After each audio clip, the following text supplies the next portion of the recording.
Whirlwind is alive and well in Season 6. We are doing all Tier 4 content on Speed Farm. Easy peasy, lemony squeezy. Even Uber bosses on Tier 4 don't stand a chance against this natural disaster Whirlwind. That's what we're calling it. You could say it is a new spin on the Whirlwind build archetype. Oh, that's awful, isn't it? It's the perfect build for those of you who want to just switch off, chill, murder some demons, grind some gear, some crafting materials, maybe watch a stream on the other monitor. You know, maybe someone like your boy, stream on the daily over on Twitch. Link down in the description for that. You might need it, who knows? And as always, we're going to be going over the gear, the skills, the Paragon, how that all works together. There will be a link also down to a full written guide on Mobalytics in the description too. But I do urge you to check this video out as well, because we'll be talking a lot about how it all sticks together. And it's important to make sure that you know at least the basics so you don't waste your hard-earned gold, crafting materials, and your time. So let's get this party started. Bringing up the gear here, I'll talk about the first question I'm almost guaranteed to get, and that is, why aren't you using Uber Uniques, or why are you only using one? Because, yeah, I mean, they're really powerful items, right? Let's break down the slots where we would be using one and quickly address why that we're not, because it helps understand these choices. So the Ugly Bastard, this helmet is vastly more powerful than it might initially seem. Even if you don't use any of the stats on it, this thing gives you up to 80% additional damage so long as you're berserking, and this is very easy for a barbarian to do. And we are maintaining 100% uptime on berserking by using anger management. As long as our fury is over 55 to 40, we will be berserking, and that is extremely easy to do with this build. It's 100% of the time, so we are farming this damage, and it is insane. Even if we don't use any of the other stats, it is still doing a huge amount of work for us. But we do have aggressive resistance and prolific fury, both very useful for us. My masterworking is absolutely garbage, so as always, make sure you check the planner for what you should be doing, because my luck is terrible in actual game.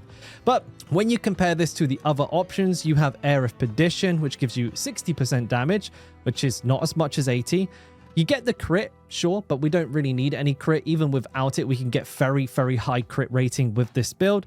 The core skill ranks do nothing for this build because all of the damage comes from Dust Devils and not from Whirlwind. Movement speed is pretty useful. Lucky hit doesn't really do anything. And there you go. You know, you get 20% extra damage from the Ugly Bastard plus some damage reduction. It's a straight winner. No contest there as far as I'm concerned. And then the same goes with Shaco. The only thing you're really getting from Shaco that's of any value is going to be the cooldown reduction, but we don't need this in this build because of the next item, the Rage of Harrogath. So again, we're using this as opposed to like a Tyrael Smite or a Shroud of False Death for two reasons. The first is that we don't need a Tyrael Smite. We're tanky enough. We'll survive everything in Tier 4, no problemo. The second is the insane amount of cooldown reduction that you'll get from this item, so long as you're using the Bleed Whirlwind, which this build is here. So just make sure you have this one enabled. As long as you are whirlwinding into enemies, you'll see a significant reduction in the cooldown on all of your shouts, your ultimate. If you're seeing the gameplay above, you can see I'm basically spamming my shouts non-stop, which is very important because we are using the Fierce Winds aspect, which will create Dust Devils every time that we use a shout. Then also a side note, this aspect also increases the damage of Dust Devils as the size increases, but the size is capped at 100%. So if you check the build plan, it will show you how to get to 100% the most efficiently. But if you're making this build, if you don't have all of the components yourself, 100% is the cap. Don't go over it, but that is your target. The closer you are, the better. Next, why are we not using a Doombringer? We don't need the DR. Like I said, damage reduction, health, not really in dire need of it. We get a lot more damage from using a one-handed mace. And then Grandfather, finally, we just get a lot more benefit from the tempers on a legendary weapon than we do from the Grandpappy's raw damage.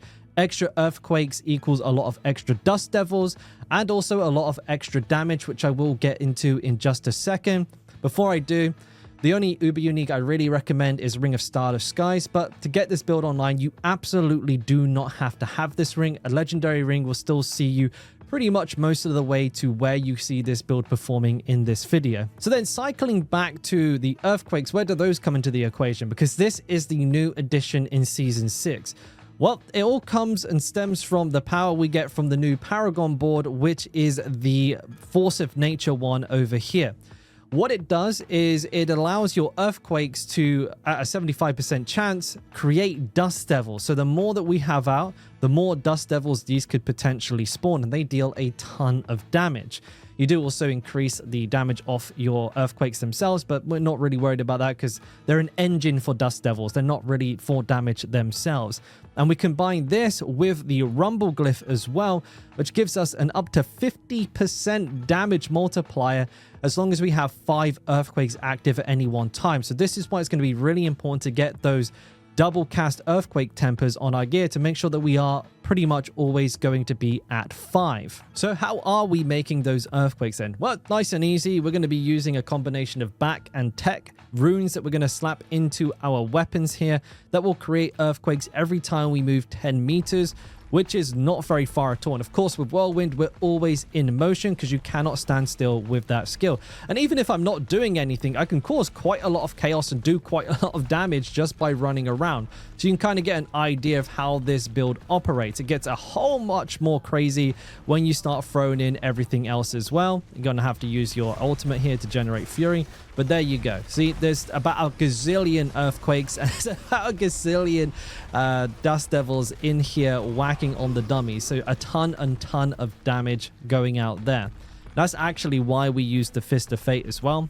Fist of Fate scale really well when you have a lot of instances of damage. When you have all of these earthquakes, all of these dust devils and Whirlwind on top of it, you end up with a crazy amount of value from Fist of Fate. So you definitely want one of these. The most important thing on this by in far is the unique affix roll, the damage, you know, the 1 to 300%. That needs to be super high before you use these. Don't use them if it's a 200. It's no good. And also you saw there, to start your fury off, we're using Kota. Kota will give you a bunch of fury, as well as some attack speed and some damage as well. So you'll be popping this ulti off, as you can see, practically all of the time. Has a ridiculously low cooldown, so you can have it more or less up 100% off the time with this build and benefiting from all of those juicy things. The next important thing to remember with this build is that all of the damage is coming from dust devils. So if you're trying to piece this build together yourself with some bits and bobs that you have, just remember they are not a skill. So things like Edge Masters, Limitless Rage, Dire Whirlwind, none of these things actually affect the damage of Dust Devils. You want generic damage increases like Fist of Fate, or like we're using Counter Offensive on the Amulet here because it just applies a damage boost while we're fortified. That's the core of the build. All of the things that have been picked for this build are with that in mind because that's where our damage is coming from. There is one exception though, and that is Ramladani's Magnum Opus. For whatever reason, the unique affix here, though it says skill damage, just applies its damage to anything as long as you are dual wielding, which we are going to be. Make sure Whirlwind is set to dual wield. Do this by pressing S, hovering over dual wield, and pressing middle mouse button down until you select your dual wield. If you're on console, I have no idea how to do it. Sorry. I'm sure there's a guide out there somewhere, but you need to make sure it's set up. Great thing about this though means that we can use a one-handed mace as our offhand, and we can tap into the mace passive wallop, which you have down on the tree here, for some extra damage. Really nice, super simple, easy peasy, lemony squeezy. We also get to use ambidextrous as a result, which is a very powerful glyph as well. But we'll leave all of this explanation down to the planner because otherwise this video is going to end up very long. But that is the build. Hopefully you enjoy. As always, if you have any questions, you can leave them down in the comments below and I'll do my best to answer them. If not, maybe drop by the stream and say hello, ask questions there. Always happy to try and help at least. And thanks for watching. Hopefully you enjoyed this build guide video. If you did, consider giving the video a like and subscribing for more Diablo type, ARPG type content because there's some new games coming out in the future. And I'll see you on the next one. Bye. Love ya. Mwah, mwah, mwah.